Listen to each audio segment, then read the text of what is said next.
اس کام کے لیے ہم آریگو اور اس کے ساتھیوں کو استعمال کر سکتے ہیں۔ کیا وہ راضی ہو جائیں گے؟ نہیں، انہیں اسی طرح باندھ کر اور ان کے منہ بند کر کے استعمال کیا جائے گا۔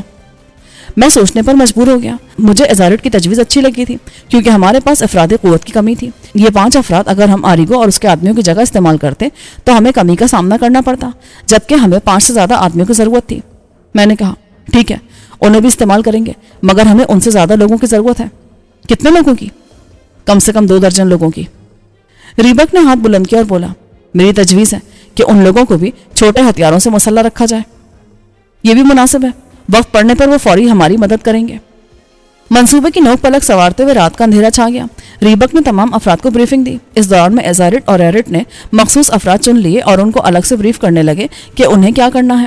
ان تمام کاموں سے فارغ ہو کر میں نے ایرٹ، ریبک اور ایزارڈ سے کہا، ایک بار ہم جا کر دیکھ لیتے ہیں کہ موقع پر کیا صورتحال ہے، آگے ہم اسی کے مطابق عمل کریں گے۔ میں بھی یہی کہنے والا تھا۔ ایزارڈ نے تائید کی، ہمارے پاس قید خانے کے حفاظتی انتظامات کے بارے میں معلومات پرانی ہیں۔ ہم چاروں روانہ ہوئے۔ پہلی بار مجھے سرمئی وردی کی افادیت کا احساس ہوا کہ رات کی تاریکی میں اس کا رنگ غیر نمایاں تھا۔ اگرچہ شاہراہوں پر مشعلیں جلا دی گئی تھیں، مگر عام آبادی اور اس کے بعد گوداموں اور کارخانوں والے علاقے میں تاریکی تھی۔ میں نے پہلے سوچ لیا تھا کہ ہمیں اسی علاقے سے گزرنا ہے۔ وردیاں ملنے کے ساتھ ساتھ اس علاقے کا ہمیں یہ فائدہ تھا کہ یہ شاہی اور سرکاری علاقے سے ملا ہوا تھا۔ یہاں کہیں کوئی پہرے دار موجود نہیں تھا۔ ہم ایک نیچی چھت والی عمارت پر چڑھے اور اندر داخل ہوئے۔ گلیوں میں اتر کر آگے بڑھنے لگے۔ ایزارڈ اس علاقے سے اچھی طرح واقف تھا، وہ ہماری رہنمائی کر رہا تھا۔ بالآخر ہم ایک چھوٹی عمارت تک پہنچے جس کی چھت نیچے اور ہموار تھی۔ ایزارڈ نے اس کی طرف اشارہ کیا۔ اس کے دوسری طرف سامنے ایک چھوٹے میدان کے بعد قید خانے کی عمارت ہے۔ یہاں سے اس کا پہلو والا حصہ نظر آتا ہے، شاہراہ پر اس کا سامنے والا حصہ ہے۔ میں جانتا ہوں کیونکہ میں یہاں قید رہ چکا ہوں۔ وہ حیران ہوا، تم پہلے بھی آ چکے ہو؟ ہاں، سامیرہ کے پاس جانے سے پہلے میں یہیں آیا تھا۔ برف والے نے مجھے ریناٹ کے سپاہیوں کے حوالے کیا تھا کیونکہ یہاں مجھے کیرٹ سے ملنا تھا، اور پھر کیرٹ نے مجھے رہائی دلوائی اور میں سامیرہ کے پاس پہنچا۔ ایزارڈ نے سر ہلایا، اسی لیے مجھے لگتا تھا کہ آپ آرگون سے اچھی طرح واقف ہیں۔ اتنی اچھی طرح بھی واقف نہیں ہوں، جیسے مجھے اس علاقے کی حفاظت کا علم نہیں تھا۔ وردیوں کے چکر میں مجھے معلوم ہوا کہ یہاں سے ہم براہ راست خاص علاقوں تک رسائی حاصل کر سکتے ہیں۔ ایزارڈ اور باقی چونکے۔ پھر ریبک جوش سے بولا، واقعی آپ صحیح کہہ رہے ہیں، اور شاید ہم حملہ بھی اسی جگہ سے کریں۔ ہمارے تمام ساتھی بآسانی اس جگہ آ سکتے ہیں، مگر ہمارا منصوبہ؟ ایرٹ نے گویا مجھے یاد دلانا چاہا، وہ اسی طرح ہوگا، صرف ہمارے باقی ساتھی یہاں سے خاص علاقے میں داخل ہوں گے۔ میں نے کہا، اب اوپر چلو، مگر بہت احتیاط سے۔ دوسری طرف تیز روشنی ہے اور قید خانے پر یقیناً اوپر سے نگرانی کا بندوبست بھی ہوگا۔ پہلے ریبک اوپر چڑھا اور فوراً لیٹ گیا، پھر اس نے پلٹ کر نیچے جھانکا اور بولا، آپ ٹھیک کہہ رہے ہیں، عمارت کے اوپر مینار میں ایک نگران ہے، مگر وہ اس وقت یہاں نہیں دیکھ رہا۔ میں اوپر چڑھا اور مجھے تقریباً 2 منزل اوپر موجود چھوٹے سے مینار میں بیٹھے نگران کا سر نظر آیا۔ سر ساکت تھا، ایسا لگ رہا تھا جیسے وہ کسی چیز پر بیٹھا سو رہا ہو۔ عمارت کے اس طرف 6 سپاہی تھے اور یہ ریناٹ کے خاص دستے والے سپاہی تھے۔ میں نے ایزارڈ سے کہا، یہ صرف 6 ہیں۔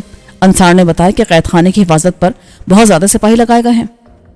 یہ تو صرف اس طرف ہے، عمارت کے چاروں طرف اگر اس سے 5 گنا زیادہ لگا لیں تو اندر موجود سپاہیوں کی تعداد باہر موجود سپاہیوں سے کم دگنی ہوگی۔ میں نے اس کی بات پر غور کیا، یعنی کم سے کم 100 افراد؟ اس نے سر ہلایا، اندر قیدیوں کی تعداد بہت زیادہ ہے، ان کو قابو میں رکھنے کے لیے کم سے کم اتنے سپاہی لازمی ہوں گے۔ ہو سکتا ہے اضافی کمک کے طور پر مزید سپاہی آس پاس کہیں موجود ہوں اور وہ ہنگامہ ہوتے ہی یہاں پہنچ جائیں۔